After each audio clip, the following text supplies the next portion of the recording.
What's going on, everybody? This is Tony here from Comiverse, and today I'm going to do a little bit of a different video. This is a new series called Tony's Book Reviews, and for this series in general, I'm going to be doing book reviews on the Legend of Drizzt series.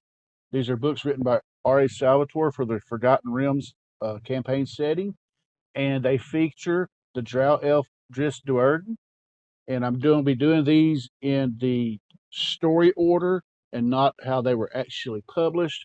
And the reason why is because in 1988 or 89, R.A. Salvatore wrote his first novel, The Crystal Shard. It was book one of the it was book one of the Icewind Dale trilogy. It was followed by Streams of Silver and The Halfling's Gem. And these introduced the readers to Drizzt Do'Urden, a drow or dark elf from Menzo Berenzon. And due to the popularity of the character from that series, he went back and did a prequel series called the Dark Elf Trilogy, which is this book right here, starting with this book, Homeland. It's also book one of what they call the Legend of Drizzt series that groups every novel. There's almost, I believe there's close to 40 novels in the series now, and I'm almost caught up. I think I still like 4 or 5 books to be caught up, but they're all excellent storytelling. And we're going to talk about this one today. So before I start talking about Homeland, I want to take a minute and try to explain a little bit about the Underdark. Where the cities of the Drow locate in the below the surface of the earth. And I want to talk a little bit about Drow society. And I've tried to come up with in the original edit of this video a way to really talk about it, but I don't really think I did a good job. So what I did is you're going to hear the prelude and Drizzt's first diary entry from Homeland from the audiobook, and it's narrated by Victor Bavine. And I think they do a better explanation of the Underdark and Drow society than I will ever do. So we're going to play that, and then I'll get back to the review. Never does a star grace this land with a poet's light of twinkling mysteries, nor does the sun send to here its rays of warmth and life. This is the Underdark, the secret world beneath the bustling surface of the Forgotten Realms, whose sky is a ceiling of heartless stone, and whose walls show the gray blandness of death in the torchlight of the foolish surface dwellers that stumble here. This is not their world, not the world of light. Most who come here uninvited do not return. Those who do escape to the safety of their surface homes return changed. Their eyes have seen the shadows and the gloom, the inevitable doom of the Underdark. Dark corridors meander throughout the dark realm in winding courses, connecting caverns great and small with ceilings high and low. Mounds of stone as pointed as the teeth of a sleeping dragon leer down in silent threat or rise up to block the way of intruders. There is a silence here, profound and foreboding, the crouched hush of a predator at work. Too often the only sound, the only reminder to travelers in the Underdark that they have not lost their sense of hearing altogether, is a distant and echoing drip of water, beating like the heart of a beast, slipping through the silent stones to the deep Underdark pools of chilled water. What lies beneath the still onyx surface of these pools, one can only guess. What secrets await the brave, what horrors await the foolish, only the imagination can reveal, until the stillness is disturbed. This is the Underdark. There are pockets of life here, cities as great as many of those on the surface. Around any of the countless bends and turns in the gray stone, a traveler might stumble suddenly into the perimeter of such a city, a stark contrast to the emptiness of the corridors. These places are not havens, though. Only the foolish traveler would assume so. They are the homes of the most evil races in all the realms, most notably the Duergar, the Kuo-toa, and the Drow. In one such cavern, 2 miles wide and 1,000 feet high, looms Menzo Berenzon, a monument to the otherworldly and, ultimately, deadly grace that marks the race of Drow elves. Menzoberranzan is not a large city by drow standards. Only 20,000 dark elves reside there. Where, in ages past, there had been an empty cavern of roughly shaped stalactites and stalagmites, now stands artistry. Row after row of carved castles thrumming in a quiet glow of magic. The city is a perfection of form, where not a stone has been left to its natural shape. This sense of order and control, however, is but a cruel facade, a deception hiding the chaos and vileness that rule the dark elves' hearts. Like their cities, they are a beautiful, slender, and delicate people, with features sharp and haunting. Yet the drow are the rulers of this unruled world, the deadliest of the deadly, and all other races take cautious note of their passing. Beauty itself pales at the end of a dark elf's sword. The drow are the survivors, and this is the Underdark, the Valley of Death, the land of nameless nightmares. Station. In all the world of the drow, there is no more important word.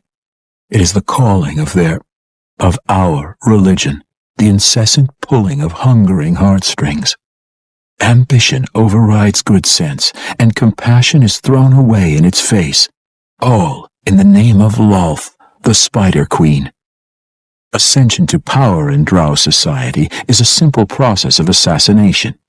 The Spider Queen is a deity of chaos, and she and her high priestesses, the true rulers of the drow world, do not look with ill favor upon ambitious individuals wielding poisoned daggers. Of course, there are rules of behavior. Every society must boast of these. To openly commit murder or wage war invites the pretense of justice, and penalties exacted in the name of drow justice are merciless.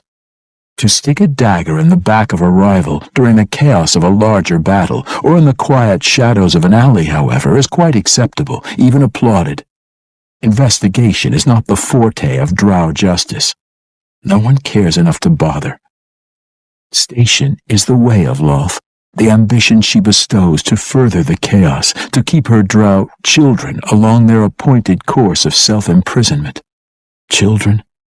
Pawns, more likely, dancing dolls for the Spider Queen, puppets on the imperceptible but impervious strands of her web. All climb the Spider Queen's ladders. All hunt for her pleasure, and all fall to the hunters of her pleasure. Station is the paradox of the world of my people, the limitation of our power within the hunger for power. It is gained through treachery, and invites treachery against those who gain it.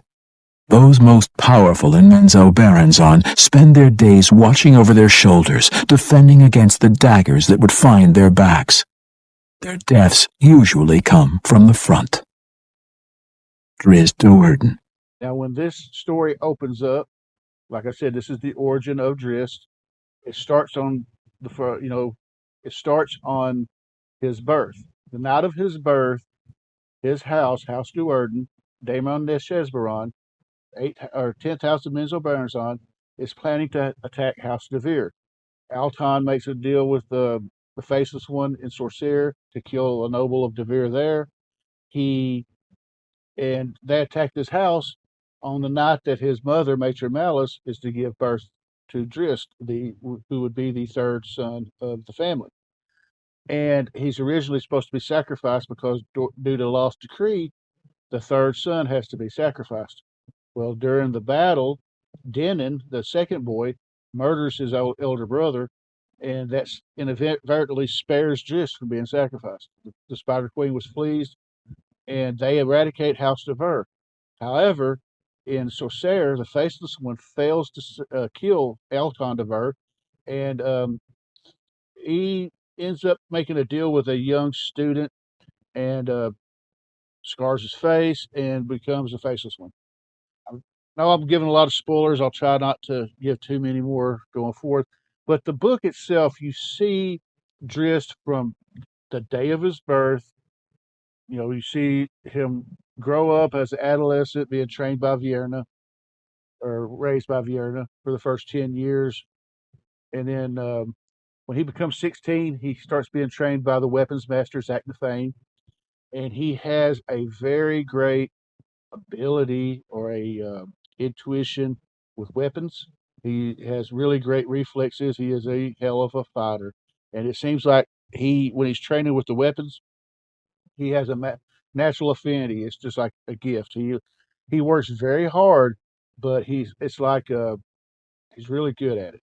By the time he goes to Malimek there, which is one of the three schools there in Tir Bresh, you have Sorcerer, which is the school for wizards. You have Arachnilith, which is the school for the priestesses of Loth, and then you have Malimek there, which is the fighters' school. And he goes there, and he's a little naive. He really doesn't know the way of the drow. He's starting to get some ideas, but he really learns there the true ways of his kin. And he also rises in prominence. There's like a yearly competition, and I believe he gets second place in the first year due to some betrayal. And then after that, he gets to the point to where he's winning every year. He's winning the contest every year, and then they start putting him with people like classes older than him, and he's still beating them. So Drizzt is a really good fighter. Like I said, you see, this is the book where you'll see he'll meet his panther companion Guinevere for the first time, and I mean it's a really great book. I really enjoy reading it. I really loved it. It's been one of my favorites. I knew about the Drizzt character going into the '90s, but I didn't read anything. And then when I finally started reading them, my buddy suggested I read Homeland first, so I read them in the order that the books are supposed to be told, story wise. And then I went from there. I love how Salvatore's his description of the conflicts. I've yet to read anybody else that does swordplay conflicts and stuff in stories that is depicted as well as Mr. Salvatore did. There's a lot of great personal struggle with the characters, a lot of character development, and I mean it's just a really great book. And I mean the fact that Drizzt saw what his kin were, hated it, and decided to just walk away from his kin. And that's where the book leaves off. It's a book that I highly recommend if you've never read it before. And don't let the fact that there's 40 novels in the series dissuade you from reading it. Because I guarantee you pick up this first book and and you start reading it. If you love it, you'll start reading the others. I mean, and they're all still readily available. They're all reprinted every once in a while. I believe you can pick them up at most shops. And like I said, Salvatore has, thanks to this series, he became my favorite author ever. And Drizzt is my favorite character in novels. I'm looking forward to, we're starting to see him a little bit more in like comic books. There's a comic book adaptation of Drizzt. You're starting to see stuff like, this little Drizzt pop, and figures and stuff like that. He may or may not appear sometime in the future. I think there may be a rumored Forgotten Realms cartoon coming, or not cartoon, but live action coming out that may or may not involve him. I hope it does. But as for the book, let's get back to the book because I kind of went off. In a whole, the book is amazing, and I'm kind of biased. Like I said, if you haven't figured it out yet, I'm really biased, and I love the book. I rank personally the Dark Elf trilogy right up there with Lord of the Rings, and when I say that, it's no insult to the Lord of the Rings because I consider the Lord of the Rings the benchmark. And I've read a lot of fantasy books, but nothing that I thought that was as good as or almost there with Lord of the Rings. I believe if they were to ever make a live action trilogy of the Dark Elf trilogy for live action movies, I think it would be amazing, given with today's technology. But I hope you like this review. I hope I didn't ramble on too much. And next up we'll do Exile, book 2 of the Dark Elf trilogy. And before I forget, coming up starting May 3rd, Saturday, May 3rd, on Evil Mike's channel, I'll put a link in the description. We are going to do a chapter by chapter deep dive of Homeland. This book right here, we'll be going through all the chapters, and it'll be 2 or 3 parts, and giving our opinions, reviews, discussions, chapter by chapter. So that is going to be pretty awesome. So thank everybody. I want to thank everybody for watching this video. If you enjoy it, like, comment, subscribe, all that fun stuff. And if you're enjoying this, just let me know if you see some parts where I need to improve. Feel free to let me know that too. I'm always open to some good constructive criticism. But yeah, like I said, sum it all up. If you've never read Homeland, pick it up. You will love it. And thanks for watching, everybody.